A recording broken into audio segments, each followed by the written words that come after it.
seeing a woman go against the grain, and she didn't care who liked her or not. I think there's so many parallels as well between the feminism of this book and the Barbie movie. Yes.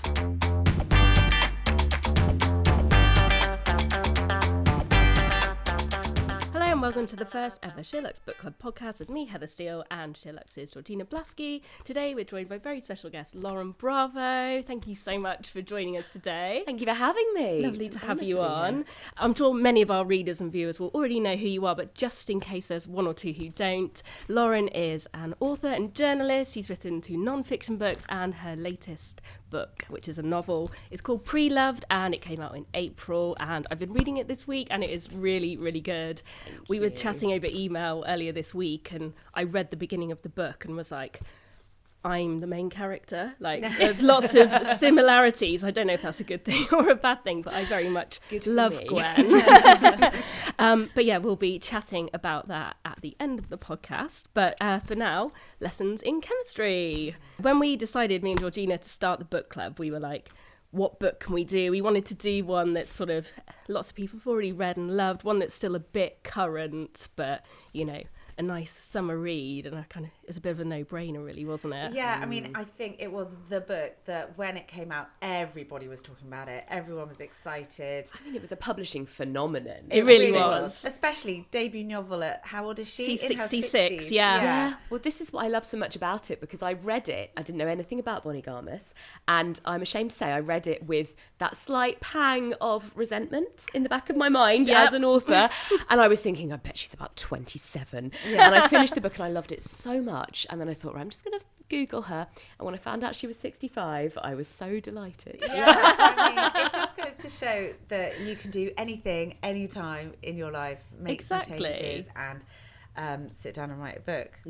I'm sure as well, like, we'll probably get into this later, but her own sort of life experience is obviously imbued in the book as well. So I suppose leaving it a bit later to write that first all-important novel can only be a good thing. I think so, yeah. I think it feels like not a life's work, because I hope she goes on to write course. many, many more things, but it feels like something that has been brewing in a fantastic mind for quite a few years, I think. And yeah, all of that work really shows. Oh, it really does. So just to explain to everybody, so in this podcast, the 3 of us, we're going to be diving deep into the novel, and we'll also be discussing some of the comments that people have been leaving on our SheerLuxe Community, which is our sort of book club hub. Georgina, you've got some nice quotes and comments from some of our lovely members who've been reading along with us, so we'll be reading some of those out. And I guess now's a good chance to sort of say spoilers alert, I suppose. We don't have to, hopefully if you're listening to this you've already read the book, so we're going to discuss everything, including the ending and the twists along the way. So if you haven't read it yet, go and read it and come back. The first thing, we've already sort of started talking about it, but what were your sort of lasting impressions when you sort of closed the book for the first time? Oh, well, for me, it was just that feeling of seeing a woman decide to go against the grain and stand up for herself and make some changes. And she didn't care who liked her or not along the way. And just how far women have come in the workplace, in motherhood, in society, but also a lot of themes that still feel are bubbling away. And things haven't changed. So I felt this kind of real push and pull with the book and how it made me feel in that way, which was annoying, because you would want to read a book like that and go, oh my God, it was set, 50 years ago, 60 years ago. Haven't we come so far? And actually there were just a few themes that felt that we hadn't. Absolutely. Yeah, I think I felt galvanised, when I finished it. Also, I think it was such a clever read. That was one of my kind of overwhelming feelings as I was going through, was there are so many strands, so many themes in this book. So many things I didn't know anything about, chemistry being one of them, rowing being another. Yeah. I loved that element. And, the fact that Bonnie Garmus must have done so much research. Yeah. The fact that she had plotted this so minutely, tied together so many different strands, so many different elements, and it did what I think a really good book does, which is it ended in a satisfying way. Yes. I love a happy ending, but I think it's more important to have a satisfying ending. Yeah. And it really felt like you had follow through, you had kind of answers to a lot of things, and you felt that this character that you were so invested in by the end, you felt like she was getting what she kind of deserved, I guess. And even all these, the cast of characters got fantastic endings, and I love that. Same. I think one of my sort of closing thoughts was I loved the cast of characters, all the different people that were sort of weaved in, and I think some of them actually, I mean, I love Elizabeth, I thought she was excellent, but I think some of the more minor characters were actually my favourite, so it was nice to sort of see them all enjoying a nice dinner around the table at the end. Family. yeah. And that as you would just say, that kind of the cast of characters, but how rich they were, because so often minor characters are very two-dimensional, they don't really get the airtime, and it was so clever how, with not spending huge amounts of words and pages on people, she just managed to bring the essence of a character to the page so brilliantly, so quickly, and so vividly. Yes. Which is, as you say, it's just incredibly clever to write that way. There is also like almost a kind of televisual sense to it, in the way that when these characters return, like when Miss Frask returns, you want to cheer, you know, like a sort of sitcom audience, you want to like clap, you know, oh, Miss Frask is back, brilliant. And I think that's just such a talent. Amazing. So let's go in deep on Elizabeth then, because obviously for so many people having read it, she is somewhat a hero, and you know, not the kind of character you always read about, like the way she was just very determined and very did things her way. It was obviously a refreshing thing, but what did you think? I love the fact that she's not #relatable in the way that a lot of protagonists are, which doesn't mean she's unrelatable, but it's a very different approach, I think. I think she's fascinating. I like the fact that her brain does function differently, I think, to a lot of people. And that's something I think we are seeing in fiction at the moment. I've noticed it in other books as well, is exploring characters that are potentially neurodivergent, but without saying that they are. Yes. And obviously back in the 1950s, you know, it'd be very unlikely that Elizabeth would ever have a diagnosis like that anyway. And I've had people say it actually about Gwen, my protagonist in Preloved. Somebody left me a lovely comment the other day that said she read to her very much like an undiagnosed neurodiverse woman in her 30s, which isn't something I set out to do explicitly, but the possibility I think was maybe always there. And I think Elizabeth is definitely a character like that, where you think, okay, what we're getting from this novel, and particularly a lot of the comedy, but also a lot of the meaningful points it's making, are in seeing the way that the world is not set up for women like her. And actually what she does so brilliantly is really highlight how illogical so much of the world is, and how illogical misogyny is, because the way that her mind works is incredibly focused on logic and rationality. And we know that's a little bit about her past as well, the family she's come from, the fact she's a scientist. You know, she sort of identifies as a scientist as though it is something she's been born and cannot escape from. And I love that. And I think, a lot of the time you're kind of thinking, actually, so much of this, it just makes no sense whatsoever. And so much of her feminism is not kind of an identity thing. It's more her saying, but this doesn't make any sense. That's so true. That is so true. I love that as a character. Oh, nicely said. Basically articulating my own thoughts much better than I could. Yes, exactly. Tell why you're an author. Georgina, how about you? I just really admired her need not to be liked. I thought it's so brave, and maybe it wasn't a conscious thing. Maybe it's, as you say, it's that idea that with that element of neurodiversity, which clearly there is something unsaid, she doesn't have that gauge of needing to be liked. It's not something that matters to her, but she does want to obviously be respected and acknowledged for her work. And she's surviving. That's the other thing that I think is extraordinary, is her ability to continue to keep digging deep and to keep bouncing back every single time, and just that sort of survivor's instinct where you first meet her and they mention the pencil, but then you find out later, quite soon, but a bit later, why she always has this pencil. And all these other things. Obviously, I loved the way that the book goes forwards and backwards chronologically and reveals slowly more and more about the characters. You, at first, their quirks, you become revealed to you in a way that I feel you're invested in them. So you then really care about what had happened with her father and her brother and all those things. Rather, you know, it's just such a clever way of revealing a character, and I just had huge admiration for her. Very different from any women I know. You know, she's just stands out. Amazing. I like that pencil point actually, because it's one of the first things you see about her when she's sort of the first chapter. She's there, she's got her TV show, so you already know from the off that this is what she's doing right now. She's not happy doing it, and you'll be like, oh, why not? That would be everyone's dream, surely, at that time, to be like the host of a TV show. But it's interesting how they then sort of switch it back from there. But the cooking show, I'd watch a cooking show like that. It sounded amazing. It makes me hungry. Yeah, as well, exactly. Actually, the whole book really did. You know, when she was preparing Mad's lunches and lunch boxes, I was like, I'd love a slab of lasagna for lunch. Lasagna and buttery zucchini. Yeah. That phrase is stuck in my head. Buttery zucchini. I just courgette with butter on it, but it sounds so good. It does. sounds good. No, I guess it all sort of ties in. Obviously, she is a scientist, but ultimately it's the 60s and she has got to be the homemaker. She's still got to be the mum. She's got to be in charge of all the childcare. And she does it in her own way. But those currents are still there. She's still having to do it all, which I think is still seen as quite a modern issue, perhaps. I think it's interesting the way that cooking is such a, such a domestic kind of baseline, isn't it, for women? And actually what we're seeing is Elizabeth enacting her own sort of feminism within those confines rather than, well, obviously she does step outside of them as well by being a professional research scientist, but the fact that she's taking the conventions of the time and pushing them from within rather than just refusing to engage with it. Because I think in the hands of a less skilled writer, a character like Elizabeth might refuse to ever cook.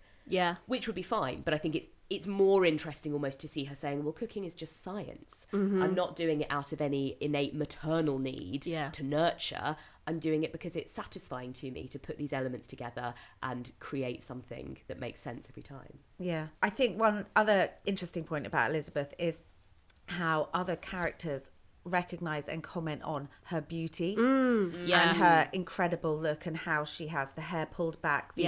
And sometimes it's kind of like angular, striking, big lips, and this obviously of the time, that sort of the red lipstick, probably a bit of makeup, I'm sure, and things like that. And it's she sort of resists being styled to enhance her beauty, her feminism, and that sort of status that she has, because she doesn't value it and she doesn't see it as important. And I think that there's so much projected onto her because of her looks, which she is not interested in or invested in as part of her value system. And I think that's really interesting. And I sometimes wondered to myself, has she got any idea how beautiful she apparently is, according to everybody else? Because you never get a sense that she does. That's true, you never see her sort of putting something on or getting ready and sort of commenting on her looks either way, like negatively or positively. Yeah, it's true, actually. And I don't remember whether Garmus really goes much into what she wears, apart from the white lab coat. Always. And obviously there was the back and forth, wasn't there, early doors with her TV show where they kept trying to make her, and she comes in and the first, I think there's a description of a meeting early on in the TV show times where she's daring to wear trousers. And this is commented on, and then, but she always still has her apron as well. But I think it's that idea of kind of function first, and the way she strips back her kitchen at home to become loved that bit, the lab, and how she, well, we'll get on to 6:30 later, but even 6:30's there as her kind of right hand DIY taskmaster. And it's just such an incredible, it's that energy and that drive that she has. But I just I would love to know, well, I mean, obviously we know it's going to be a TV adaptation. I'm intrigued to see how they portray her look. Yes, because Brie Larson is obviously very beautiful, as Elizabeth is. So, well, this is the thing I find with TV adaptations. I always get really annoyed because Hollywood actors generally are too attractive. Oh, of course, to play normal people, and they can never resist casting somebody who is too hot. Oh, for the relatable every woman character that we've fallen in love with. But I think in the case of Brie Larson and Elizabeth Stott, she gets a pass because she's meant to be gorgeous. She is gorgeous, and that's fine. That's right, we can accept that. There's no sort of casting issues there. Calvin then. So I think he might have been my favourite character. I really liked him, even though he's a bit of an arse. And also not in it for that long. Did you guys get a sense that, from the off, obviously it's made very clear early on that she's very much a single parent, and that bloody Calvin, left me on my own. And there's not obviously the sense that he has, spoiler alert, died. But I had a feeling, I suppose, especially as it went on, that they were obviously so in love. It wasn't that he left her, by choice, let's say. I think she almost had to kill him, didn't she? Because it would have been nauseating to read a book about a couple that happy. Yeah, that's true. And that compatible.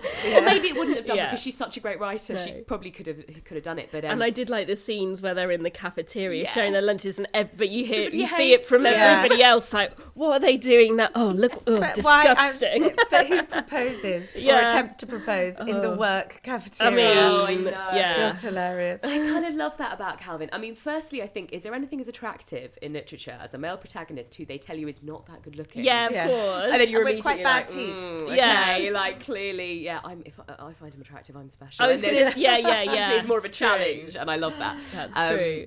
But I really liked the fact that he wasn't a perfect feminist. Yeah.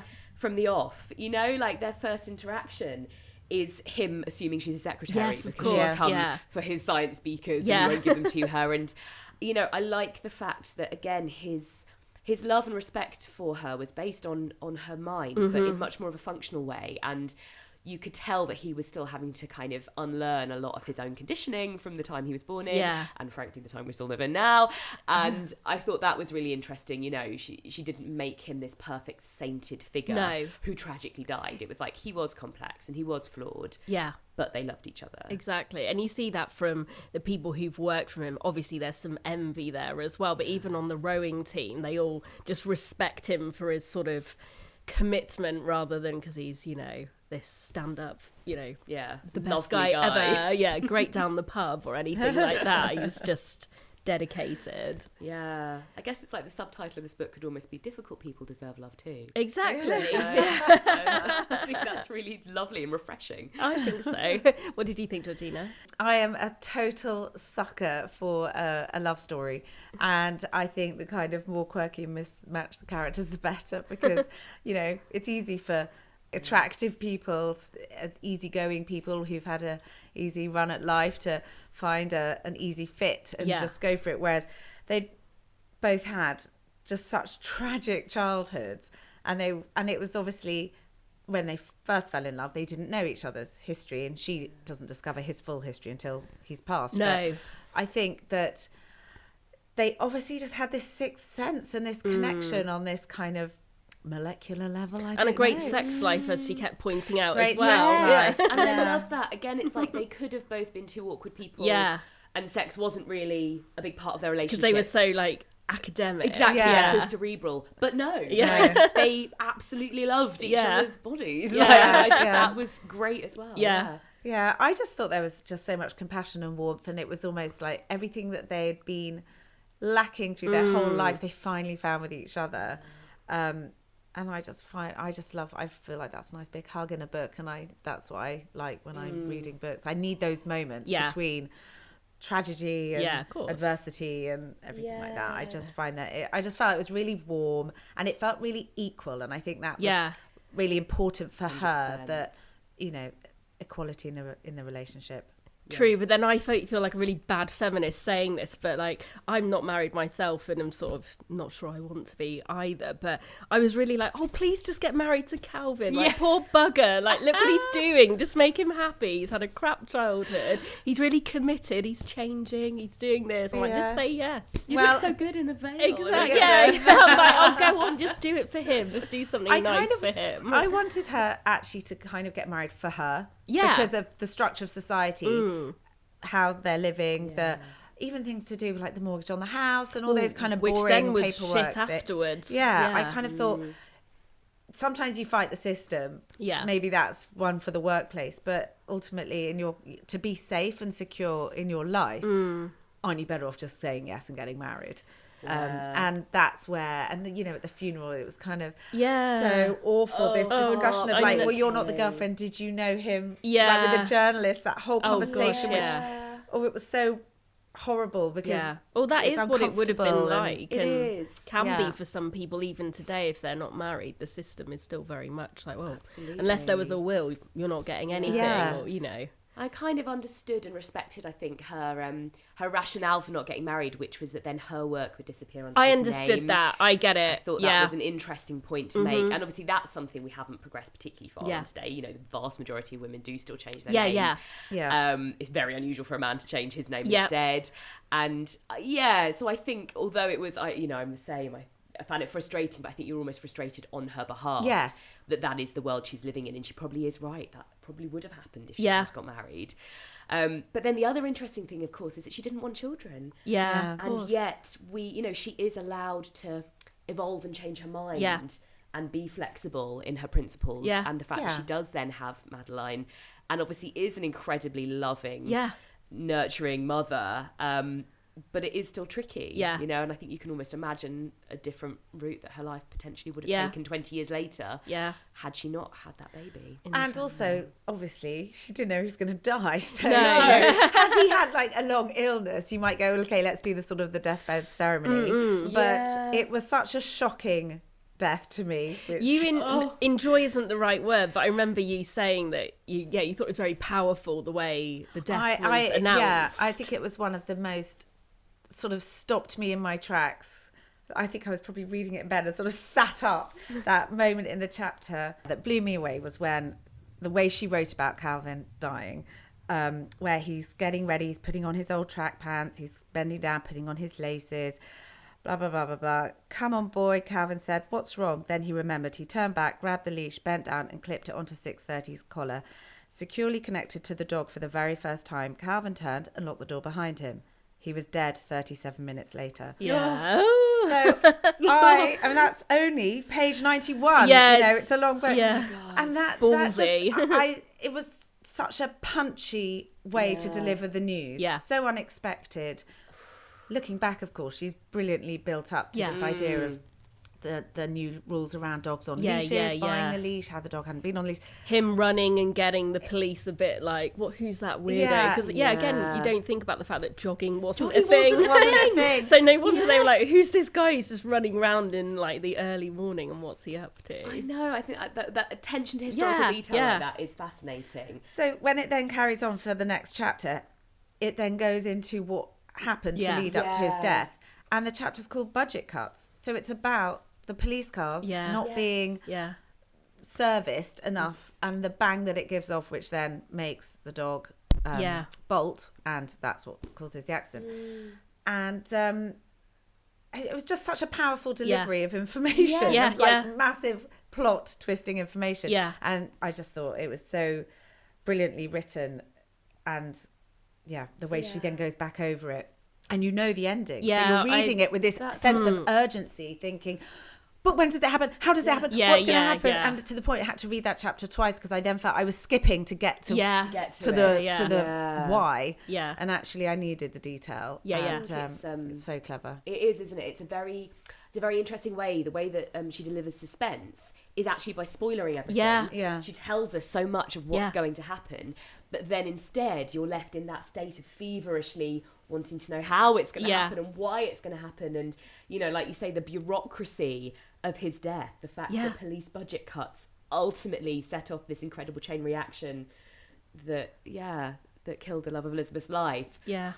There's something very kind of cold and scientific almost about that, isn't there? Yeah. So I was, that next chapter where she describes the events in meticulous detail, I was just crying the whole time I read it because I knew he had died, and I was so sad for Elizabeth that he had died that I then read that bit in tears, even though I hadn't got to the death yet. And that's a really odd thing to happen as a reader. Yeah, or it's nice to be able to see people's final interactions with one another, knowing it's the final but then it's also like, no, do this, do that. Don't go, don't. Exactly. The dog doesn't need a run. It's fine. It's like you were saying before about how Miss Frask comes back and you're clapping. It's like again you're reading, go, no, don't go because we know you're going to die. It's so clever. It's worse than "And Just Like That, Big Died," isn't it? Oh yes. Oh God. There are parallels. Yeah, it's true. Oh God. We'll talk about the TV adaptation later because I really want to dive into how we think all that's going to work. But should we talk a little bit about Calvin and Elizabeth's sort of backstories, because they're sort of dripped in gradually. And actually, there was one bit where I was sort of reading and I was a bit like, oh God, is this going to get a little life? Like some of Calvin's really horrible sort of backstory. I started getting slightly worried we were going to get into very, very dark territory. Thankfully, well, not thankfully, but, you know, in comparison to A Little Life, it's suggested rather than, you know, explicitly written about. But yeah, I thought it was fascinating how they both did have these such traumatic childhoods that they didn't even tell each other. I found that fascinating. That I think that, like, plight to not be defined Yeah. by your past trauma, I think is Yeah. really interesting, isn't Yeah, it, in yeah. both the characters. But also you're kind of frustrated by it because Yes. you're like, oh, come on, you've only got such a short time I together. Why haven't you know. shared all of this with each other? Yeah. But then we wouldn't have, half the Yeah. plot. Well, true, but we can still be like, go on, do it. Yeah, we've got a reader who put a comment on our community page talking about the characters and the plot. So this is from Kirsty, who said, I think that what impressed me most about Lessons in Chemistry is how real and flawed and silly and clever the characters are all at the same time, especially Elizabeth and Calvin. This helped me through some plot arcs that in another writer's hand would be melodramatic. I burned with indignation like an overdone chicken pot pie, and I cried like I'd been chopping onions for hours. Love that. Oh, gorgeous. But I think that is so important, isn't it? Because it is about how those characters, as we were saying before, talking about how she had experienced her history in the workplace as well as her childhood history, and Calvin holding the grudge, known for holding grudges because of his past. Yeah. And that did enable there to be certain plot twists that otherwise wouldn't have felt justified. Yeah. So I think that is bang on, Kirsty. Yeah. I was going to say some of those kind of more minor characters like Walter Pine. Yes. I'm a big fan of. I liked Walter. I really liked Walter because he was so nuanced, and for a man of the time, he could have just been another misogynist caricature. He could have been another kind of villain like Donati or something. Yeah. But actually, the fact that, you know, he is not very good at his job, he's a bit mediocre and he kind of knows it. Yeah. But because it's the 50s, he's, you know, he's fine. Well, Yeah. and he's way in up to the being- the kind of the snooze 3 hours of afternoon TV, which I thought was really nicely described, like the rhythm of the day. Yeah. And how it's the time, especially for mothers, where they're just like, I just need to be comatose. comatose in front of the TV and get some energy brewing for later. And the fact that he is a really good dad. To this someone daughter who is isn't not even his daughter. Yeah. Well, Apart that from was a really he interesting. put gin in a lunchbox at one stage. Oh, We'll yeah. forgive him for Apart that. from It wasn't that. his fault. And you know, he really does respect Elizabeth. Yeah. And I like the fact that he gets his happy ending with Harriet. Yeah, who I also who, really again, loved. a wonderful side character. Yeah. And the fact that there's that gorgeous line right in the ending where Elizabeth says, you know, come for supper at 6 to Avery, and she says, you know, and everyone will be there, the whole family. Yeah. And that really got me welling up again. And it is so much more satisfying because these characters are, as the reader says,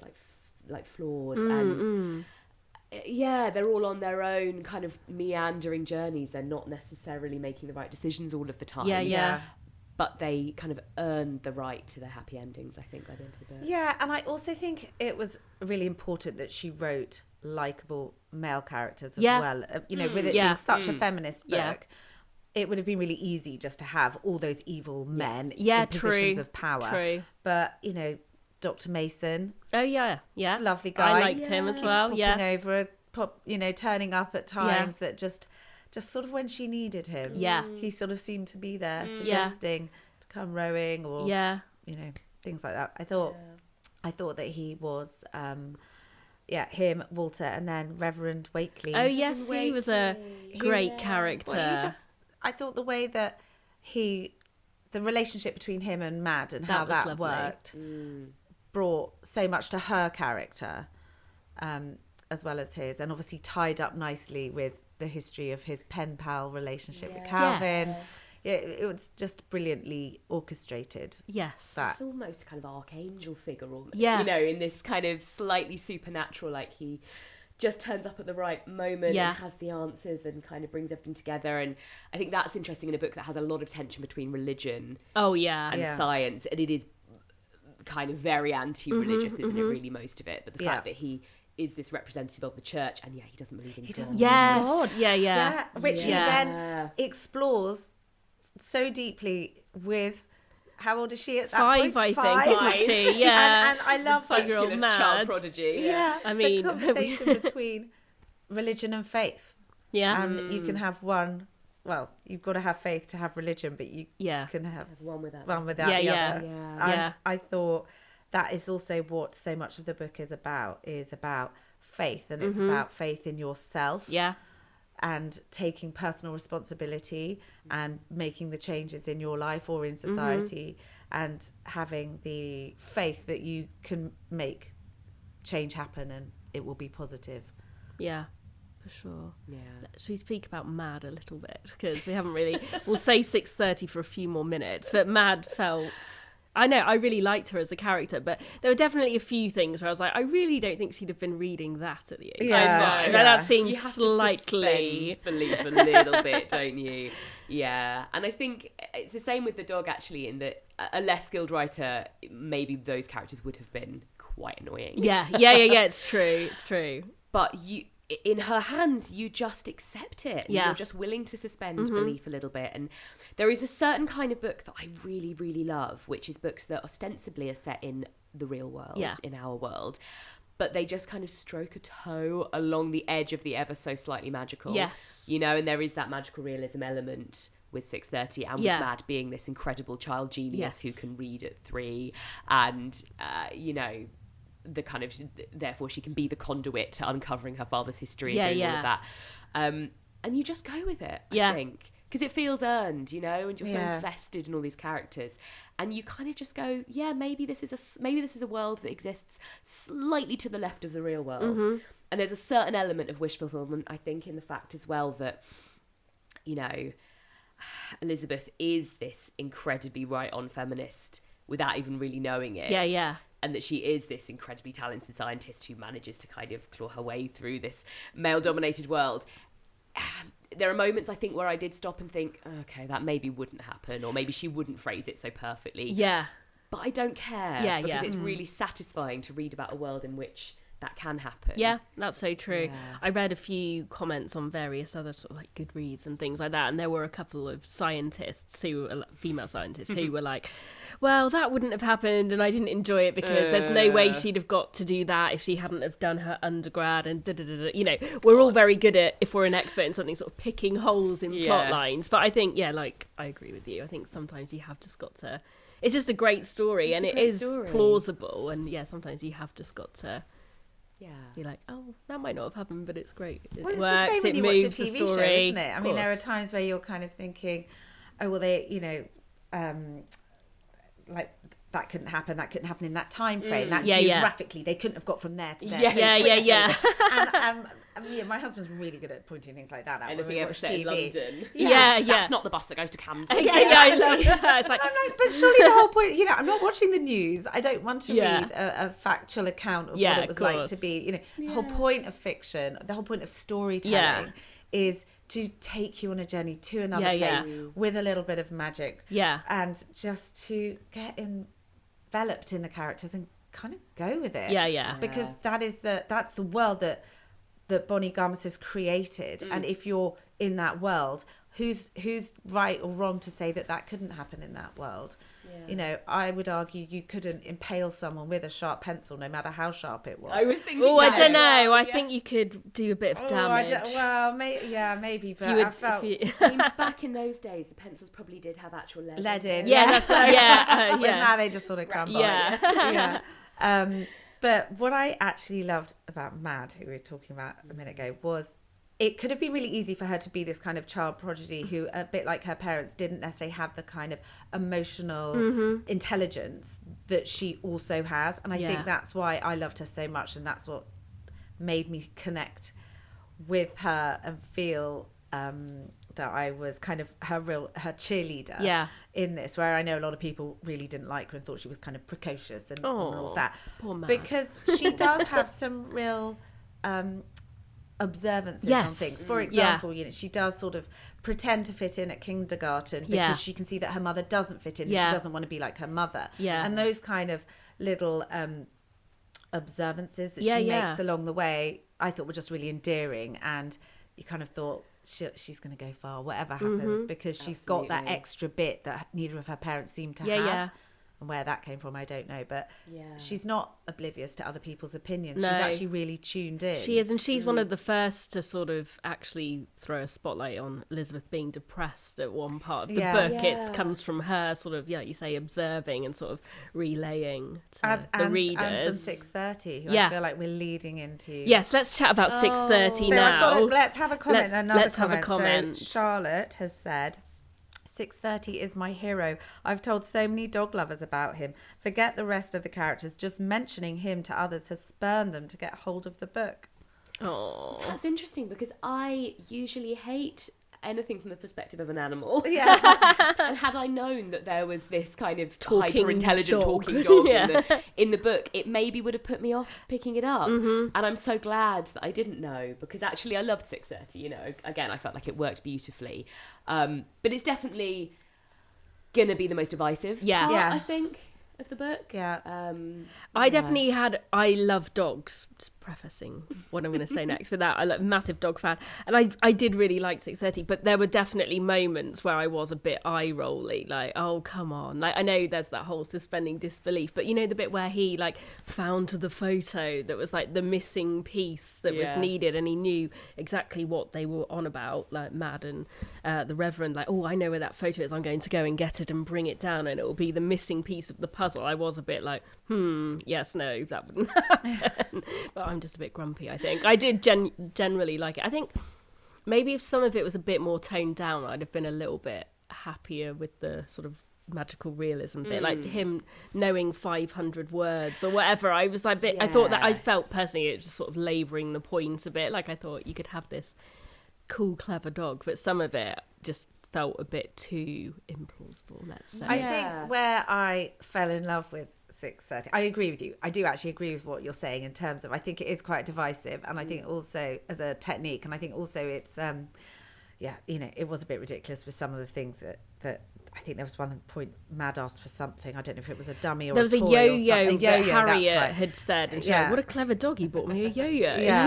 So that was how because he was able to, because he could understand language, obviously couldn't talk, so he was then able to communicate that he understood to, obviously Elizabeth knew he knew, but no one else. But I felt that because you've got these emotionally stunted characters in Elizabeth and Calvin who find it hard to express how they feel, what I felt 6:30 did was bring that emotional layer, like when he's lying by Calvin with the blood pooling over the pavement, and you know, that was what made that. I mean, and that is obviously the chapter that keeps me awake at night. But that it really brought that deep emotional level, which is so bizarre to think, how can a non-speaking dog bring such emotion to all the events that happen? But I just felt time and again, that's what she did with him, and I felt that's what he was there for, to bring the feeling, and to somehow point out the flaws of the humans being highlighted by a non-human. I think there's something in that, isn't there? The idea that it's a kind of comment on us, like assuming that humans are the most intelligent species. Yeah, true. As well, when actually a lot of people in the book are incredibly stupid, and also sort of book learning doesn't necessarily serve everybody that well. And also I guess he's a little bit of a mirror for Calvin and Elizabeth. The fact that he's had this quite, you know, difficult past. He's abandoned, he's astray when they find him. And it turns out he's actually incredibly clever, and you know, there's something quite sweet and satisfying in that mirroring as well, I think. I think it would be a poorer book without 6:30.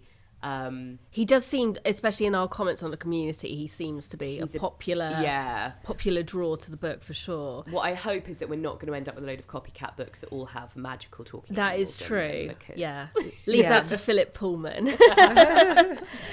But again, let's chat about the TV adaptation a little bit, because that's the bit I'm slightly nervous about. Like, how's 6:30 going to work in a TV adaptation? That's probably the most challenging for the writers, isn't it, and the director to make. I mean, it's Apple TV who I think make some of the best things out there. They've made some of my favourite things like Severance and all sorts of really, really good things recently. So I have full faith that their team has done something interesting. But I just wonder, like, is there going to be like a voiceover? Is it like, how's that going to work? Are we talking going thoughts. Severance? Are we going Ted Lasso? Yeah, like, exactly. That's the question, isn't yeah. it? Yeah. Maybe a voiceover would work. Yeah, or maybe you just see things from his eyes, and I don't know. It's going to be fascinating to see. Or maybe through Mad as well. Yeah. Perhaps their relationship, she'll kind of almost act like True, like a bit of a spokesperson yes, for that's him. it. Like do one side of the conversation, and we Yeah. can assume what It could get a bit Lassie, couldn't it? it could. Yeah, it could. What's at 6:30? What's that? The photo's upstairs.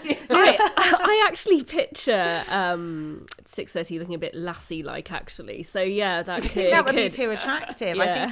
I think 6:30 is kind of scrawny Yeah, and for scruffy sure. and sort of as ugly as Calvin is the general. But I liked Calvin as well. No Yeah. dog is ugly in my eyes. So. No, well, But I know what you mean. Yeah, I think not quite as fluffy and groomed as Lassie. But what did you guys think of the twist of sort of Calvin's donor? Did you see that one coming? We were talking about it a few weeks ago, weren't we? Like another, not criticism, but another sort of pointer that some people have sort of pointed out is that surely Avery might have made a little bit more effort to kind of get in touch earlier rather than just sending a couple of letters. And I was thinking that I guess we have to believe that because she had obviously been through such a traumatic experience herself, being sent away yeah, to have this baby, being told that it had died during birth, which it hadn't, I guess it's not too much of a leap, I think, for me to believe that she would be so nervous of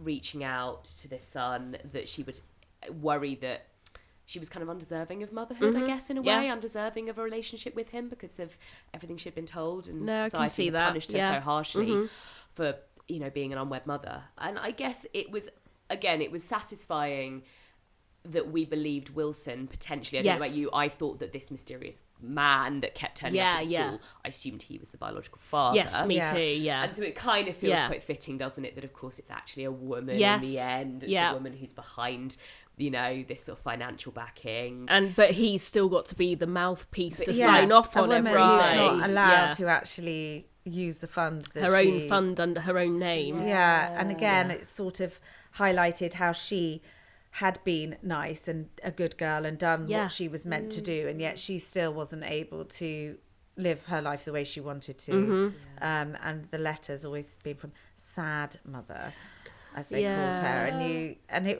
was just the injustice of it was so heartbreaking. But obviously that was really good for the plot. But also, I guess she it's wasn't hard. to know that also loads of phony people were going to be doing similar things either. And I think it's kind of hard for us in our time to get our heads around an era in which writing letters to people was just the normal way of getting in touch with them to tell them important pieces of information.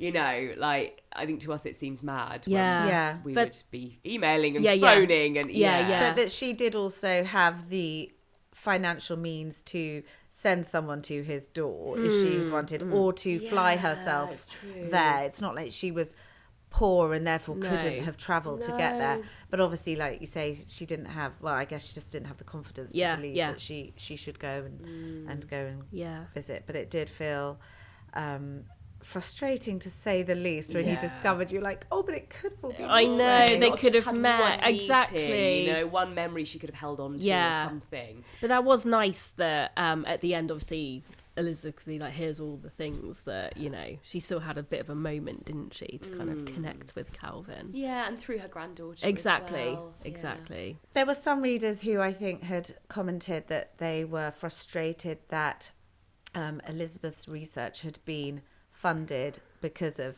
Avery and the foundation, as opposed to because it was important in its own right. Yeah. Oh, I hadn't thought about that. Yeah. To be honest, I don't understand what abiogenesis is. I didn't take the time to look it up much either. I mean, that's kind of what I love about this book as well, is that you feel very clever for reading it. I feel like I now know a lot of stuff about chemistry and rowing, but I don't really. I've just got the words.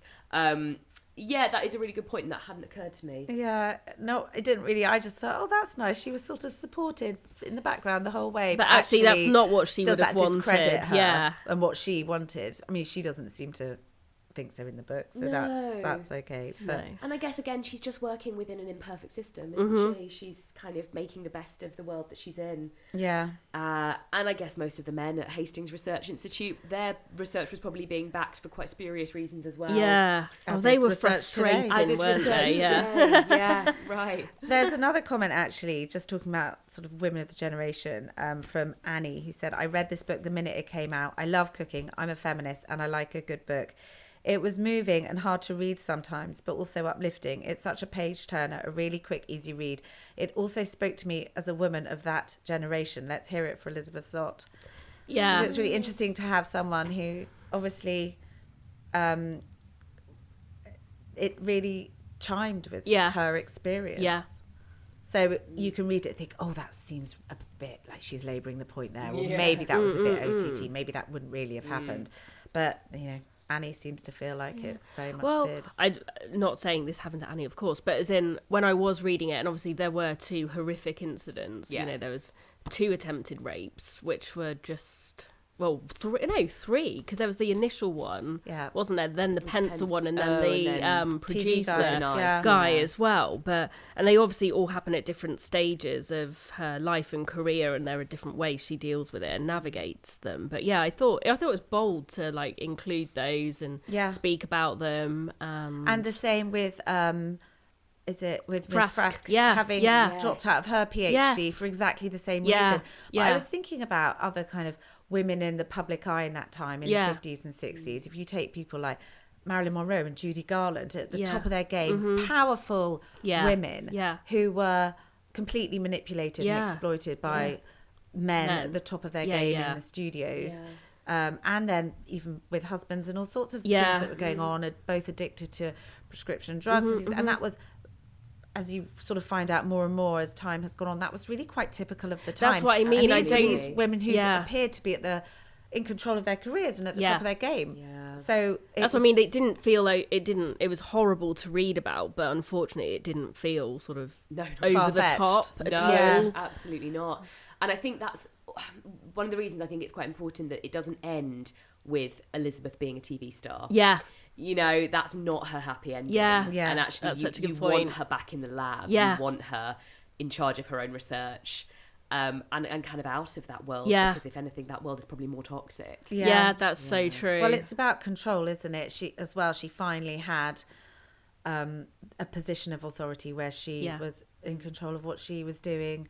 And rather than having all this, other people, like when she's struggling as a single mother at the beginning and people are coming to her house and she's doing their research and findings for them, but getting no credit. And it sort of feels that endless struggle and just how horrendous it was.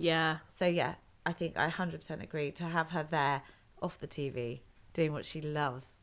It's very satisfying, even if it was a kind of an annoying way she got there, because she gets there obviously through the help of Avery, but it feels also that she's earned it. 100%. And that triumphant scene where she does her last show. Yes, I was about to say that. How much would you have loved to have been in the audience? I mean, that's just, again, that's going to look so great. I know. That's on what, the TV adaptation, isn't when I it? think about the adaptation, that's what I'm really picturing, like all the women there, like with their notepads Standing up, and going off to become heart surgeons. Oh, I loved that, how she brought the audience in and all those shout outs. I felt that was it was just so heartwarming and encouraging, and like a little revolution going on in this kind of backwater TV studio, which then suddenly is getting it's being aired in California and New York, and that was quite exciting. It's funny because actually I think the book itself came under some fire from some corners for the same reason that Elizabeth did, because they thought it was anti-religion and that sort of thing. In America that might not some people even if it's in fiction, people weren't very happy about it, but I did think that I loved all the TV show things. Just the way everything unfolded there, from her doing like the initial no, I'm going to wear my lab coat and putting the pencil behind her ear, and then talking in of chemical components and the compounds instead of saying salt and the ingredients. I thought that was brilliant. But all the way through right till the end with the and every episode triumph. Ending with children go and lay the table. Your mother needs a moment to herself. And as a mother, I just thought, oh my God, how the dream. So lovely. I mean, to recognise that, and also how she did elevate mothering to being an one of the most important roles in society. Yeah, Because yeah. if you mother the next generation as well as you can, under Yeah. whatever circumstances you're in, it's not going to be perfect, but we all try our best, then that is the best way for society to progress. Leaving those little notes in Madeline's Oh, I lunchbox loved that. and- Yeah. And you're not quite knowing why at first, and then it's sort of, No, I think you're unfolds. right. It's the fact that she could have shunned motherhood. She could have poured scorn on women who cared about putting dinner on the table. Yeah. But actually she didn't. She recognised that it was hard work like anything else. Yeah. And that those women deserved praise for that and support, and also to have their other dreams and passions kind of listened to. And I think that's why I loved Harriet as well, because she was sort of soaking all of that up from knowing Elizabeth and also watching her on TV, but also like I could picture it myself, but she was beforehand just soaking up everything from all her magazines she'd buy and like, right, how to do this, how to be the perfect wife, how to do this, and sort of you can just picture. It's almost making it academic, Yeah, isn't it? Being yeah. a wife and mother, if that's your lot and that's all you're allowed to do. Yeah. How do you approach that in a rigorous and academic way? I think that's interesting. Yeah. I think there's so many parallels as well between the feminism of this book and the Barbie movie. Yes, yeah. Which I went to see yesterday. Oh, I haven't seen it yet. Oh, there's a lot about motherhood actually, which Yeah. I wasn't expecting. And I went to a mother and baby screening, Oh, parent and baby amazing. Yeah. screening. And so there was just this whole cinema full of parents with little babies on our laps kind of going, oh God, I didn't think this was going to get me like this. And I think it's interesting, the conversations we're having around feminism now, I think, are very much about that idea of, okay, what do we reject and what do we embrace, and how do we find a feminism that fits within a mold that sometimes does look more conventional from the outside, and yet as women, for some reason, we do want to go back to it. Maybe we do want to wear high heels and pink, and maybe we do want to have a family and cook dinner for them every night. And how do we make that compatible with our feminism? Yeah. That feels very current. It does. Yeah. I agree. No, that's fascinating. I think, it's you can still be a feminist and do all those things. Like, it's a statement in itself to not be rejecting that if that's something you want to do and something you love. And how do we, it's still it's still tricky, I think, isn't it, to sort of work out where the boundaries lie, and to what extent are we doing things because we want to, and to what extent are we doing them because the patriarchy tells us we should. And I still don't think we have that many more answers than we maybe did 60 years ago. That's a very good point. And I think just touching on that idea of equality in society, I think that's where, when we had chatted earlier, we sort of felt like the rowing was, because why was rowing so important in the book? And now as I was reading it, I was thinking, okay, so it kind of gives you an insight into Calvin's character and his drive and all those other elements of that he'd gone to Cambridge, and why he ended up where he did in this kind of backwater town. Because of the letter from Whately talking about good place for rowing. But that rowing, really, when you're in that boat, everyone in that boat is equal. Everyone's role in making that a successful row, if that's the right term, is just as important, whichever number seat they're in. Yes. And I think that was obviously the point of the rowing in the book. Yeah. And I feel like it was really subtly and cleverly done. And then this idea at the end of all these women turning up to rowing clubs around America, because they'd heard it was a good thing to do, and they wanted to earn their place in the boat in society and be equal to everyone else. It's great. I liked all the rowing scenes, the sort of early morning stuff, the rest of the men being like, what are you doing here, and her proving and her wrong. calluses on her hand, and how she had the erg machine in her house. That's a word that takes up space in my head rent free now. I know. Again, I was like, one of those. Okay. We spoke earlier that we all enjoyed the ending, thought it sort of wrapped things up in a satisfying way. Also, I'm so nosy, so I like to know what happens to people. But the door was still sort of ajar for interpretation. You could sort of guess what might happen to everyone at the end. But no, I thought it was a satisfying ending. But no, how do you think it's going to work with the adaptation? Because I think there's 8 episodes or something, and in my head I'm already trying to work out how they're going to sort it out into sort of 8 chunks. Are they going to do what the book does and sort of flash forward and backwards quite a bit, or is each episode going to be from somebody else's perspective? I'm so fascinated. I have no idea. I think that kind of forward and backwards chronology in a way might lend itself really well to an adaptation. I think it'll make each episode really rich and interesting. But I don't envy the screenwriter that's had the job of tackling that, because it is going to be a tough one to figure out. But I think they'll have to, because I think that's part of the beauty of the book, right, is the skipping back and forward in time, the fact that she does so often spoiler what's going to happen for us, but then obviously we are just tense kind of leading up to it, wondering how. So I think it would be a real shame if they suddenly flipped it all and put it in a kind of chronological order. I don't think that would work.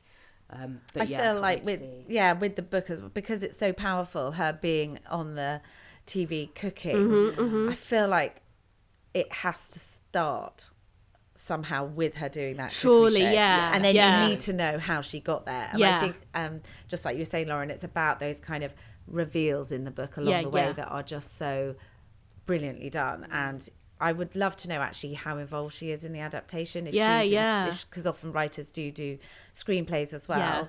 Other times it's completely out of their hands, isn't it? And then they're probably like, please don't muck it up. I think that must be one of the hardest things as an author. It's not an experience I've had yet myself. It will happen. It will happen. Touch wood. But I think relinquishing control and allowing somebody to kind of realise these characters that have lived in your brain for so many years. I think there must always be an element where you have to just kind of sit on your hands a little bit and say, okay, over to you. Let the prose work it's a their different magic. Beast, it will just exist as its own thing. But actually, like having loved Daisy Jones and the Six, which jumps around, and then seeing the way they did that adaptation where people were talking to camera, which I know is how it's done in the book, but I feel again it is the story was told through the way the book was done, and I think that you can do it, and there's very clever people at Apple. I'm sure they'll get it right. I can't wait. I'm excited. I saw a trailer. Did you see the trailer? Yeah, it doesn't give much away. No, but it shows you even just the sets and the kind of atmosphere of the book and the feeling. Yeah. I have high hopes for it. And another adaptation that was brilliant recently was Fleischman is in Trouble. Oh yes, I think that did a fantastic job of really capturing the kind of the attitude of the book and the feelings of the book and putting them on screen. And so hopefully that will get a similar treatment. I think so. Final note on lessons in chemistry. Did you know that Bonnie has her own dog and the dog's called 99? Which I loved. Is that because it was the time or no? I have no idea, but I just love that she clearly, I don't know if she got the dog before or after. Obviously likes numerical names for dogs. So if anyone gets a dog, can't think what to call it. Go with the number. There we go. Can we talk about Preloved now, please? So, tell us about it. It came out in April. It did, yes. Yes. So what I've read it, but what's the plot? Like, what's the story behind it? So Preloved is a kind of bittersweet comic novel about a woman called Gwen who is 38. She feels like her life has kind of stalled. She has just been made redundant from a job that she didn't particularly love anyway. Her friends have kind of drifted away and become estranged in that way that people tend to in their 30s, where everybody is migrating off to the suburbs to buy bigger houses and have babies, and everybody loses touch a little bit through no real fault, but it can be quite heartbreaking. And her family relationship is a little bit strained. She hasn't really got over a relationship that broke up quite a few years ago. She's just a bit stuck. And we meet her dining alone on her birthday at a surprisingly good gastropub just outside Lutterworth. And she decides to kind of try and jumpstart her life a little bit. This involves taking a big bin bag full of a lot of her ex's possessions that she's been hanging on to for 6 years for no real reason to her local charity shop. And while she's there, she sees a sign that says volunteers wanted. And she thinks, it would be nice to be wanted. And therefore she starts volunteering. And so her story is kind of intercut with lots of these little vignettes that are like short stories that tell the story of items in the charity shop. I love those. Who came to donate them and like who goes on to buy them. Thank you. So I had a lot of fun writing those little stories. I was thinking it must be so fun because they're all just like, some of them are just 1 or 2 pages long, just like a small sort of insight into someone's psyche and what they're going on. The Hindu t-shirts one absolutely made me cackle.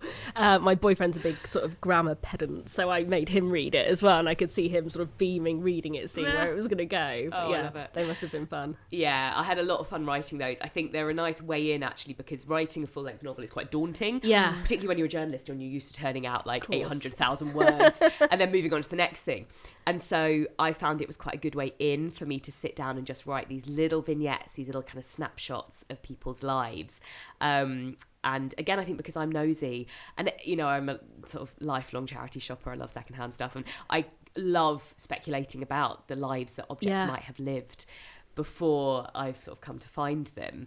And yeah, I thought that was a really interesting way to structure a book. And hopefully it works. Yeah, well, so far so good as far as I'm concerned. But no, because obviously your second book was How to Break Up with Fast Fashion. So did it kind of make sense to kind of take that down a novel route slightly? Yeah, I guess so. I mean, one thing I kind of don't want people to think is that Preloved is like sustainable fashion. No. It's not. It really at isn't. all. I don't think there's a bit of sustainability messaging in it, but not really. It's not bashing me over the head. Okay, good. And I think it's about a lot of other things. You know, a charity shop felt like a really natural setting for a book because it is, without being too cliched about it, it is a place that you meet people from all walks of life. Yeah. You know, everyone has their own motivation for being there, their own reasons for volunteering. But ultimately, it was more about the idea of friendships in your 30s. And the way that we have to sort of keep rebuilding our lives and fashioning new lives and new families for ourselves kind of in every decade of our life, actually. We can't just take things for granted and assume that the same people will always be around. Yeah. And I think that's ultimately the message of the book. But yeah, I hope that different people will take different things from it. Definitely. I really like that bit, actually, when you're talking about, you know, in your early 20s, especially if you just moved to London, you don't really have a social life. It's just there. Like, you just kind of go with the flow. Or you're like, you're pulled into this or that, and you just never say no anyway. And you've got, like, what you think of as, like, this huge group of friends. But actually, as you maybe get a bit older, people sort of fall off and you realise you're just sort of bumping into people. Maybe they weren't friends as much as you might have thought, but then that's often down to you as well for not nurturing those friendships and keeping them alive. Yeah, that's it. I mean, Gwen has this thing that I call the void in the book, which is when you have to message your friend back and for some reason you just can't make yourself do it, even though you love that friend and you want to see that friend and you feel bad. And of course, the longer it goes on that you haven't sent that message, the worse you feel. But for some reason, it slips into this void in your brain and you just think, oh, I'll do it later, I'll do it tomorrow. And then before you know it, 2 weeks have gone by and you feel like the worst friend in the world. And I think that we're all experiencing that. Yeah. And it is a certain amount of like digital overload. It's a bit of burnout. It's the fact that actually so many of our relationships in life now are conducted through our phones rather than face-to-face contact. And, you know, in a way, thank God for WhatsApp, because I wouldn't be in touch with half of my best friends if it wasn't for WhatsApp. But at the same time, it cannot replace actually having proper quality time in real life with people.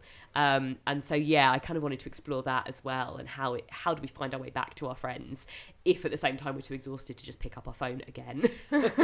No, I love it. Well, if you haven't read it, please do. It's available everywhere. Amazon, bookshops, all over the place. And I've basically got like another 50 pages to go. But so far, so good. Very much enjoying it. I hope it's a satisfying ending. Oh, I'm sure it will be. No, definitely would recommend. Great, thank you both so much, and especially you, Lauren, for coming on. I loved hearing everything you had to say about the book and hearing about Preloved as well. Georgina, thank you as well. Just before we go, we do have one exciting announcement, which is the next SheerLuxe Book Club book. So next time it's going to be The List by Yomi Adegoke.